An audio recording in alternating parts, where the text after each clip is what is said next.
ایک جگہ میں نے دیکھا کہ ہندو بلوائی ایک ڈھیر کے گرد خوشی سے ناچ رہے ہیں. کیا آپ سوچ سکتے ہیں کہ وہ ڈھیر کس چیز کا ڈھیر تھا؟ وہ ڈھیر مسلمان عورتوں کے جسموں سے کاٹے ہوئے پستانوں کا ڈھیر. اللہ اکبر اللہ. ابھی یہاں پہ کچھ ایسی مطلب ہر وقت کسی نہ چاہیے کم از کم ڈرامے سے سیکھ لیں, یہ ہمارے شو سے سیکھ لیں کم از کم. آپ اب ذرا میں بس بہت معذرت چاہتا ہوں, میں بہت معذرت چاہتا ہوں, میں آپ دیدہ ہو گیا, بڑی معذرت چاہتا ہوں. السلام علیکم, میں ہوں آپ کا میزبان رضوان الحق, اور آج پھر ایک انتہائی دلچسپ موضوع کے ساتھ آپ کی خدمت میں حاضر ہیں. یہ موضوع ہمارے جذبے سے تعلق رکھتا ہے, ایسا جذبہ جس کو نوجوان ہلڑ بازی کا نام دیتے ہیں. یہ جذبہ آزادی کا جذبہ ہے. 14 اگست 1947 کو پاکستان آزاد ہوا, اور اس پاکستان کے آزاد ہونے کے نام پر نوجوان نسل اپنی بائک سلنسر اترواتے ہیں اور ہلڑ بازی کا نام دیتے ہیں, بہت شور مچاتے ہیں.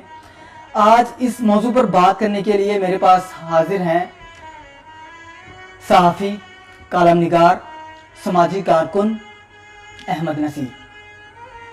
تو احمد نصیر صاحب السلام علیکم. وعلیکم السلام. کیسے ہیں آپ؟ الحمدللہ, آپ بتائیے خیریت آپ کیسے ہیں؟ الحمدللہ. احمد نصیر صاحب, میں نے آپ کے سامنے موضوع تو تقریباً بتا ہی دیا, جی ہاں, لیکن میرا پہلا سوال آپ سے یہ ہے, جی ہاں, کیونکہ آپ سماجی کارکن بھی ہیں, آپ لوگوں کو دیکھتے ہیں, آپ نوجوان بھی ہیں, آپ کی عمر بھی 21-22 سال ہے, تو آج کے نوجوان, آپ کے ہم عمر نوجوان روڈز پر نکلتے ہیں, سڑکوں پر نکلتے ہیں, سلنسر اتار دیتے ہیں اور نام دیتے ہیں اس کو آزادی کا, آزادی کا نام دیتے ہیں یہ اس کو, تو یہ ہلڑ بازی کرتے ہیں. آپ اس کے بارے میں کیا بتائیں گے؟ نوجوان نسل آج اگر نہیں اس بات کو سمجھتی, آزادی کو نہیں سمجھتی, ان کو اس طریقہ نہیں پتہ لگتا, یہ فیس بک پہ آتے ہیں, میم شیئر کرتے ہیں اور رات کو سلنسر اتار کر اپنی ہلڑ بازی پوری کرتے ہیں, اپنا شور مچاتے ہیں, اپنا شوق پورا کرتے ہیں. تو ذرا ان نوجوانوں کی آگاہی کے لیے آپ کچھ کہنا چاہیں گے, یا ان کو کچھ, ان کے جذبات ابھارنے کے لیے, ان کو آگاہی دینے کے لیے, ان کی سوچ کو بدلنے کے لیے کچھ آپ کہیں گے؟ رضوان الحق صاحب, آپ کی اس قدر افزائی کا انتہائی سپاسگزار ہوں کہ آپ نے اس آزادی کے موقع پر میری ایک آزاد رائے, جو میں اپنے آزاد ذہن میں رکھتا ہوں, لوگوں کے تنگ و تاریک اذہان اور غلامی میں جکڑے ہوئے اذہان تک پہنچنے کا آپ کی جانب سے میری رائے کو موقع مل گیا. اصل میں دیکھیں رضوان بھائی, بات یہ ہے, ہمیں تاریخ کو پڑھنا ہوگا, تاریخ کو جانچنا ہوگا, ایک بار ریوائنڈ کرنا ہوگا ماضی کی. جی بالکل, آپ بتائیے ہمیں اس بارے میں. کیونکہ یہ ضروری ہے کہ ہمارے بڑے ہمارے نوجوانوں کو لے کر بیٹھیں اور ان کو بتلائیں کہ ہمارے بڑوں نے کیا کیا قربانیاں دے کر اس وطن عظیم کو حاصل کیا. میں پہلے ایک اور بات جواب جاننا چاہتا ہوں آپ سے. آپ نے کہا کہ ہمارے بڑوں کو, نوجوان نسل کو اپنے پاس بٹھانا چاہیے, ہمارے بڑوں کو. تو جب نوجوان نسل نہ بیٹھے یا بڑوں کو بڑے بٹھانا نہ چاہیں, تو اس کے بارے میں کیا ہم بات کریں جب نوجوان نسل نہ بیٹھنا چاہے؟ جو بڑے اپنے بچوں کو اپنے قریب بٹھا نہ سکیں وہ بڑے بڑے نہیں ہوتے. وہ بڑے بڑے ہوتے نہیں جو بچوں کو بٹھا نہ سکیں, اور جو بچے اپنے بڑوں کے پاس بیٹھنے پر راضی نہ ہوں وہ بچے ان بڑوں کے بچے ہوتے نہیں. یہ ایک بات بتا رہے ہیں, کیا پھر وہ بڑے ہو جاتے ہیں؟ بڑے ہو جاتے ہیں, ان بڑوں کے بچے نہیں ہوتے. یہ ایک بات بتا رہے. اگر آپ کی اجازت ہو تو اقتباس کو پڑھنا چاہتا ہوں. 14 اگست 1947 ہندوستان سے ہجرت کر کے پاکستان آنے والے مردوں, عورتوں اور بچوں پر ظلم و ستم کے پہاڑ توڑے گئے. قیام پاکستان کے فوراً بعد شمالی ہندوستان کی طول و عرض میں مسلمانوں کا قتل عام شروع ہو گیا. انسانی اور اخلاقی قدریں محض قصہ ماضی بن کر رہ گئی. سال ہر سال سے اکٹھے رہنے والے ہندو اور سکھ مسلمانوں کے خون کے پیاسے ہو گئے. ان حالات میں میرے والد نے گاؤں کے دوسرے لوگوں کے مشورے کے بعد پاکستان کی طرف ہجرت کرنے کا فیصلہ کیا, لیکن ہندوؤں اور سکھوں کو یہ بات گوارا نہیں تھی, اور عین ہماری روانگی کے وقت آس پاس کے گاؤں سے مسلح جت تھے وہاں پہنچ گئے اور چشم زدن میں تمام مردوں کو فنا کے گھاٹ اتار دیا. نوجوان لڑکیوں کو ان کی ماں کے سامنے اجتماعی حوث کا نشانہ بنایا. آج بھی جب میں اس دل خراش منظر کو چشم تصور سے دیکھتی ہوں تو یقین نہیں آتا کہ ابن آدم ذلت کی ان گہرائیوں تک بھی جا سکتا ہے. میرا معصوم بھائی باقی بچوں کی طرح ڈرا سا کھڑا تھا, تو اس نے چند حیوانوں کو میری طرف بڑھتے دیکھا جن پر میری منت سماجت کا کوئی اثر نہیں ہو رہا تھا, تو بھاگ کر میرے سامنے آ گیا اور مجھے اپنی پناہ میں لے لیا۔ جب ہی ایک مخنث ہندو نے اپنی کلہاڑی کا زوردار وار ایسا کیا کہ اس کی گردن سر سے جدا ہو گئی اور اس کا سر تن سے جدا ہو کر دور جا پڑا۔ اس پر اس ظالم نے شیطانی ہنستے ہنستے ہوئے کہا کہ اگر مجھے معلوم ہوتا کہ تمہاری گردن اتنی کمزور ہے تو میں اپنی کلہاڑی تمہارے گندے خون سے بھرشٹ یعنی ناپاک نہ کرتا۔ آپ مجھے اپنی کلہاڑی گنگا جل سے دھو کر پاوتر کرنی ہوگی یعنی پاک کرنی ہوگی۔ یہ کہہ کر وہ بھی شیطانی کھیل میں شامل ہو گئے۔ ان سب کے باوجود زمین پھٹی نہ آسمان ٹوٹ کے گیا۔ تمام بوڑھی عورتوں کو قتل کرنے کے بعد سب لڑکیوں کو وہ ایک حویلی میں لے گئے اور سب قطار بنا کر کھڑے ہو گئے اور باری باری اپنے اشرف المخلوقات ہونے کا ثبوت فراہم کرتے چلے گئے۔ نئے آنے والے قطار کے آخر میں اپنی باری کے انتظار میں کھڑے ہو جاتے۔ اس عمل میں میں زندہ بچ جانے والی چند خوش نصیب یا بد نصیبوں میں شامل تھی۔ اس کے بعد میں ایک ہاتھ سے دوسرے ہاتھوں تک پہنچتی رہی۔ آخر سون سنگھ نے مجھے اپنے گھر ڈالی اور شادی بھی کر لی۔ 7 سال بعد سون سنگھ مر گیا اور اس کے چھوٹے بھائی مہندر سنگھ نے مجھ سے شادی کر لی۔ یہ 1947 کے مظالم کی کہانی خود مظلوموں کی زبانی از حکیم محمد تاریخ محمد مجذوبی چغتائی کی لکھی ہوئی کتاب کا ایک اقتباس تھا۔ اب میں آپ کے تسلط سے اس نوجوان نسل سے مخاطب ہوں کہ یہ سننے کے بعد بھی وہ بجائے شکر ادا کرنے کے کہ اللہ کے حضور سربسجود ہو جائیں اور گڑ گڑا کر آنسو بہائیں کہ اے اللہ تبارک و تعالیٰ تیرے کرم سے ہم کو وطن عزیز پاکستان مل گیا، کیا وہ یہ واقعات اور تاریخ کو پڑھنے سننے کے باوجود بھی اپنے ملک میں ماں بہنوں کو یوں پریشان کریں گے؟ اور کب تک نور مقدم قتل ہوتی رہے گی؟ کب تک اس نور کو بے نور کیا جاتا رہے گا؟ کب تک؟ آخر کب تک؟ ہوشیارپور کی وہ رات بہت طویل تھی۔ چوک سراجا، جی ہاں، یہ آپ اگلا پڑھ رہے ہیں؟ جی ہاں جی ہاں جی ہاں، ہوشیارپور کی وہ رات بہت طویل تھی کہ جب چوک سراجا پر حملے کی یہ دوسری رات تھی۔ حملہ آوروں کی تعداد میں اضافہ ہو رہا تھا۔ پہلے روز 50 نوجوان شہید ہوئے، دوسرے روز 60۔ شام ہونے سے پہلے 2-4 ایسے دل دوز واقعات ہوئے کہ مسلمانوں کی عظیمت اور جوش میں زبردست اضافہ ہو گیا۔ بزرگ اور نو عمر بھی میدان میں اترنے لگے۔ عصر کے وقت سے دست بدست لڑائی ہو رہی تھی۔ ایک مسلمان نوجوان گرا، خون کے فوارے نکل رہے تھے۔ اس نوجوان کا گھر لڑائی کے میدان کے بالکل سامنے تھا۔ گھر کا چھوٹا بچہ یہ منظر دیکھ رہا تھا۔ خواتین کو ہوش نہ رہا اور بچہ ابا ابا کہتے ہوئے دروازے سے نکل کر ہندوؤں اور سکھوں کی طرف بھاگا۔ انہوں نے بچے کو پکڑ لیا اور چلا چلا کر اعلان کیا کہ دیکھو آج ہم موسلے کے بچے کے ساتھ کیا کرتے ہیں۔ مسلمان دم بخود تھے کہ یہ بچہ وہاں کیسے پہنچ گیا۔ سکھوں نے بچے کو اوپر اچھالا اور نیچے سے نیزے پر سے اسے لے لیا۔ بچے کی چیخ اس قدر دل دوز تھی کہ آسمان تک لرز اٹھا۔ اس نے تڑپ تڑپ کر وہیں جان دے دی۔ اردو ڈائجسٹ 2016، الطاف حسن قریشی۔ اب آپ کی اجازت ہو تو تیسرا اقتباس میں پڑھتا ہوں۔ میں اس سے پہلے سوال بھی رکھ دوں۔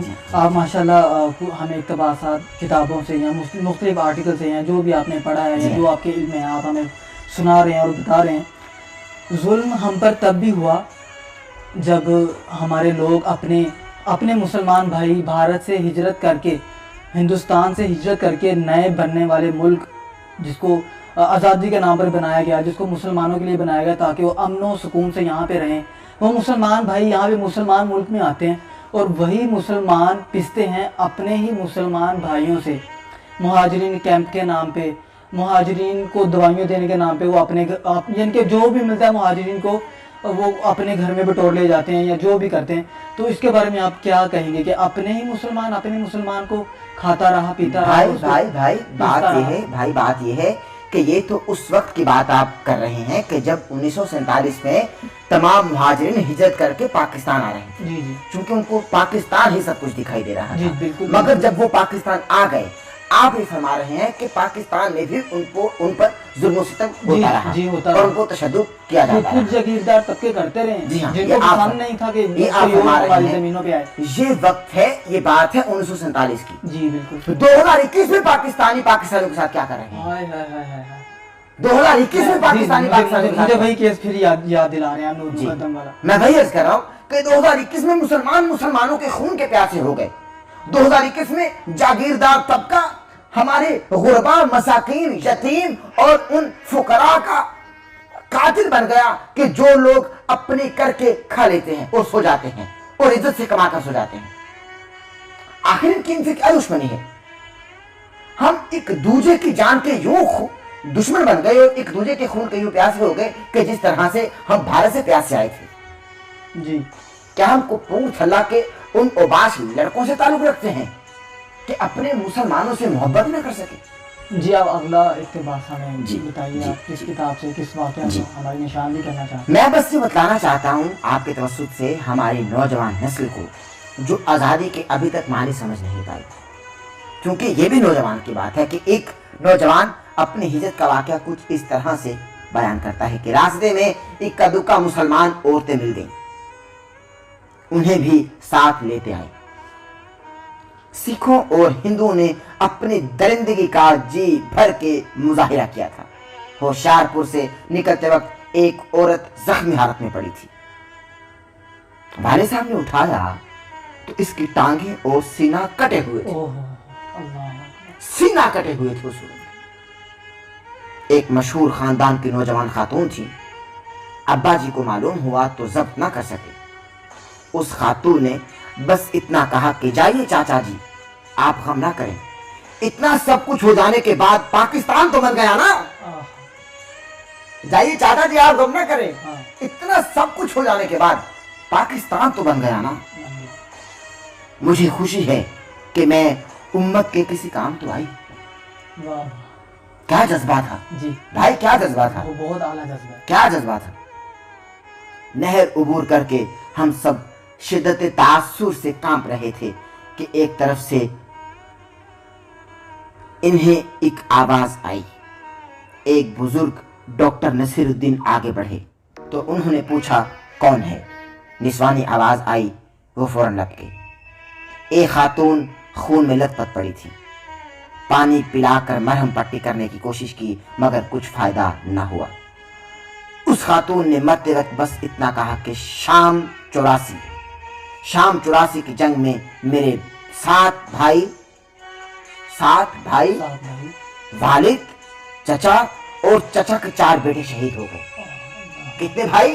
7 भाई। आजादी समझाइए जरा नौजवान नस्ल को कि वो लड़की क्या कह रही है कि इस वतन को हासिल करते करते मेरे 7 भाई, वालिद, चचा और चचा के 4 जवान बेटे शहीद हो गए। खानदान लूट गया। पूरा खानदान लुट गया भाई। 3 बहनें लड़ते लड़ते और अपनी इज्जत बचाते बचाते नहर में डूब के मर गई।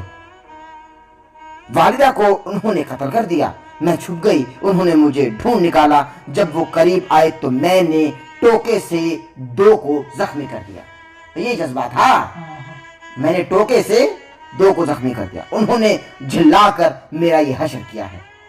आखिरी सांस लेने से पहले उस मजलूम खातून ने कहा, पाकिस्तान को मेरा सलाम पहुंचा दीजिएगा। अल्लाह। अब मैं इस कदर दुख दिल, टूटा हुआ कल्ब और अपनी भीगी आंखें लेकर आपसे एक अर्ज करना चाहता हूं और ये आप जरा दिल थाम कर सुनिए। मैं आपके तवज्जुह से आपके नाज़रीन से भी मुखातिब हूं कि शायद मैं इसके बाद कोई इक्तिबास या वाक़या ना पढ़ सकूं, लेकिन ये वो दास्तान है कि अगर आप दास्तान भी देख लें जो सनम बलोच ने क्या खूब किरदार निभाया, जी जी तो बिल्कुल। आपकी आंखें बह चुकेंगी। जी जी बिल्कुल। आपकी आंखें बहेंगी जी बिल्कुल। कि सनम बलोच ने दास्तान में जो दास्तान रकम कर दी।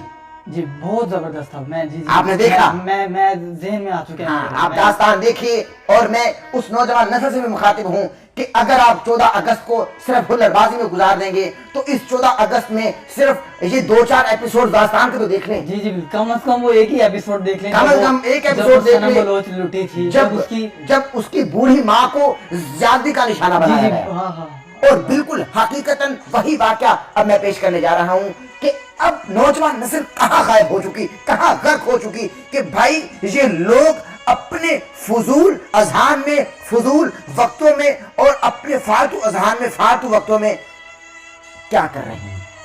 अभी आप सुनिए। मैं पहले एक सवाल रख दूं, फिर अगला इक़्तिबास भी आपसे सुनते हैं। जी।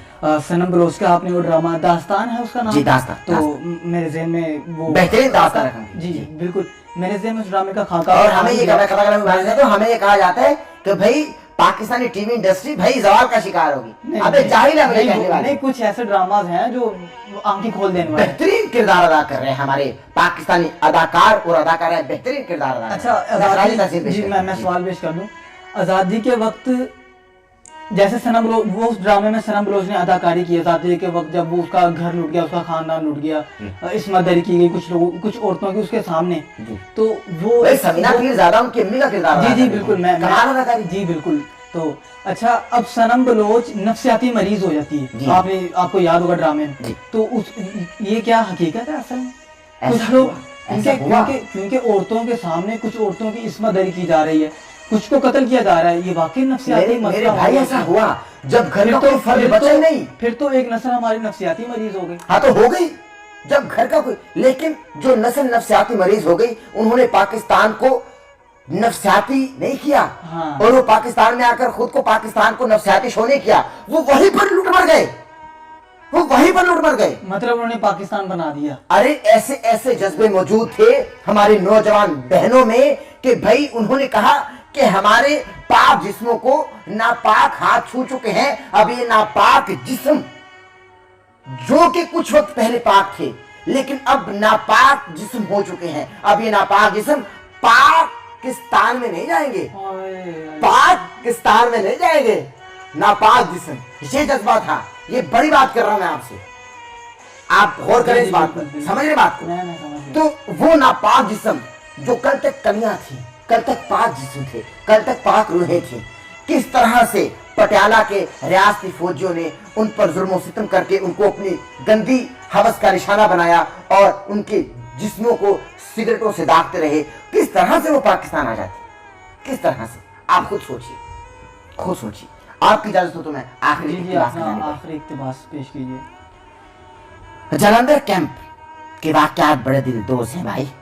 जालंधर कैंप, लिखने वाली लिखती हैं कि मुझे याद है कि हम एक कानवाई पर हिजरत करके पाकिस्तान जा रहे थे, तो उसने बाबा जी को बुलाकर कहा कि ये मेरे जेवरात हैं, खानदान के सारे मर्द शहीद हो चुके हैं, इन जेवरात को कायद आज़म मोहम्मद अली जिन्ना तक पहुंचा दीजिएगा, शायद पाकिस्तान के काम आ जाए। जज्बा देखिए आप, ये भी उर्दू डाइजेस्ट 2016 का वाक़या आपको मैं सुना रहा हूँ क्योंकि ये हवाला मैं आपको दे चुका, लेकिन ये जो आखिरी इक़्तिबास 1-2 दफ़े बस मैं लेना चाहता हूँ आपके, आखिरी इक़्तिबास, शायद हमारी माएँ बहनें, हमारी नौजवान नस्ल अगर इस इक़्तिबास को अपने दिल के कानों से सुन लें तो शायद कि फिर इसके अलावा कुछ और सुन ना सके इस आज़ादी के लिए। जी सुनाए, पेश करें। 4 सितंबर को 25,000 मुसलमान मारे जा चुके थे। 4 सितंबर को 25,000 मुसलमान मारे जा चुके थे। एक मुसलमान जो जान बचाकर पाकिस्तान पहुंचने में कामयाब हो गया, वो अपना चश्मदीद वाक़या बयान करते हुए कहता है कि एक जगह मैंने देखा कि हिंदू बुलवाई एक ढेर के गिर्द खुशी से नाच रहे हैं। एक ढेर के गिर्द, कौन? हिंदू बुलवाई एक ढेर के गिर्द खुशी से नाच रहे हैं। क्या आप सोच सकते हैं कि वो ढेर किस चीज का ढेर था? सोच सकते हैं? नहीं, हम नहीं सोच सकते। वो ढेर मुसलमान औरतों के जिस्मों से काटे हुए पिस्तानों का ढेर। अल्लाह अकबर, अल्लाह, यकीन जानिए, अल्लाह अकबर, बहुत दर्दनाक है ये, अल्फाज नहीं है। बस आप अगर आगे है तो पेश कीजिए।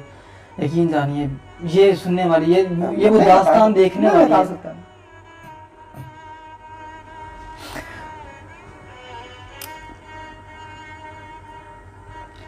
ये दास्तान या तो हमारी नौजवान नस्ल को सुननी चाहिए कि ये उस वक्त भी औरतों पे जुल्म होता रहा है और आज भी औरतों पे जुल्म हो रहा है। वही उन नौजवानों को लाजमी सुनना चाहिए जो सलांसर उतार के किसी औरत के इर्द गिर्द अपनी बाइक ऐसे घुमाते हैं जैसे कि मैं इसको अभी यहाँ पे कुछ ऐसी मतलब हर वक्त किसी ना किसी की इस्मत दरी करने की कोशिश कर रहे होते हैं। मुझे ऐसा लगता है कुछ होना, इन नौजवान नस्ल को पैगाम पहुंचना चाहिए। कम से कम ड्रामे से ही सीख लें, ये हमारे शो से ही सीख लें, कम से कम उन तक पैगाम पहुंचना चाहिए। मैं अपने नाजरीन अपने सामीन को कहूँगा कि अपने बच्चों अपने बेटों उन सबको बताइए, अपने बच्चों अपने बुजुर्गों उन सबको बताइए, हमारा प्रोग्राम सुनाइए। आप अब जरा अपने आप को बहुत माजूद संभालिए। मैं बहुत माजूद चाहता हूँ, मैं आप विदा हो गए, बड़ी माजूद चाहता हूँ। असल में जज्बात ऐसे हैं, पाकिस्तान मेरे भाई हाथ ऐसे हुए हैं कि इंसान को रोना आ जाता है। तो आप अगर इक्तिबास है तो पेश कीजिए, तो कम से कम हमारी नौजवान नस्ल को इसके बाद में कुछ नहीं कहना चाहूँगा। बस मैं एक अर्ज करना चाहता हूँ कि पाकिस्तान ऐसे नहीं बन गया। पाकिस्तान से मोहब्बत कीजिए, पाकिस्तान को पहचानिए। पाकिस्तान हमारे आबाओ अजदाद ने बहुत मेहनतों से हासिल किया। बहुत इश्क जुनून हो तो फिर कामयाबी मिलती है, जुनून से कामयाबी मिलती है, इश्क से कामयाबी मिलती है। तो पाकिस्तान हमको कामयाबी की शक्ल में अल्लाह तबारक व तआला ने अता फरमा दिया। आपका बेइंतहा शुक्रिया कि आपने आज इस हसास मौजू पर मुझ खाकसार की राय लेना ज़रूरी समझा, और आपके तवस्सुत से मैं उन तमाम अपने दोस्तों को, अपने सुनने वालों को ये कहना चाहता हूँ कि अहमद नसीर की जानिब से आपको आज़ादी मुबारक। आज़ादी का मतलब समझिए, आज़ादी को जानिए कि असल में आज़ादी है क्या, और कब तक आप नूर को बेनूर करते रहेंगे, कब तक मरवा को आप पहाड़ी मरवा से गिराते रहेंगे, प्रोग्राम को हम इख्तिताम की तरफ लाते हुए अहमद नसीर साहब आपसे कोई शेर नौजवान नस्ल को उभारने के लिए या उनके जज्बात को जगाने के लिए सुनना चाहेंगे? मैं इस वक्त इंतहाई आबदीदा हूँ, और जो मैं अपने वतन के हालात देख रहा हूँ, यकीनन हमारे जो पाक इदारे हैं, हमारी पाक फौज है, वो हमारी नींदों की रखवाली है। हम यहाँ आराम कर रहे हैं तो पाक फौज की बदौलत, हम यहाँ आराम कर रहे हैं तो पाक फौज की बदौलत, हम यहाँ सुकून कर रहे हैं तो पाक फौज की बदौलत। मैं पाक फौज को खिराज तहसीन पेश करता हूँ। अगर हम यहाँ आज़ादी का जश्न मना रहे हैं तो ये भी पाक फौज की बदौलत। क्या उनको हक नहीं है कि वो भी अपने घरों में आकर अपने बीवी बच्चों, अपनी माँ बहनों के साथ आज़ादी का जश्न मनाएं? मगर वो बॉर्डर्स पर हमारी रखवाली के लिए खड़े कर दिए गए, सरहदों पर हमारी रखवाली के लिए खड़े कर दिए गए। ऐसे नहीं पाकिस्तान बन गया। लेकिन जिस तरह से आए रोज हम दिलदोज वाक़यात में इजाफा होता देख रहे हैं, यकीनन हमारे पाकिस्तान के वजीर आज़म जनाब इमरान खान साहब इनकी रोकथाम के लिए भरपूर इक़दाम कर रहे हैं।